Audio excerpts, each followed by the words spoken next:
Assalamu alaikum. Welcome to part 8 of our Arabic learning series, where we learn essential vocabulary with pictures. Today, we are focusing on food items. The first word is خبز. which means bread. Next is ماء. meaning water. The next word is لبن. which means milk. After that comes تفاح. meaning apple. Next is أرز. which means rice. The next word is شاي. meaning tea. After that comes لحم.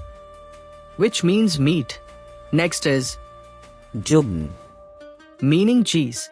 The next word is عسل. which means honey. After that comes قهوة.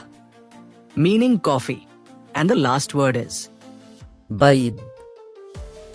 which means eggs. Thank you. Today you learned 11 essential food words in Arabic, correct pronunciation, how to use the new vocabulary every day. Keep practicing. Use these words when eating. Practice pronunciation daily. Try making simple sentences. Next up, Arabic Learning Series Part 9. Coming soon, animals. Goodbye and peace be with you. Continue your Arabic journey with us. See you in the next lesson.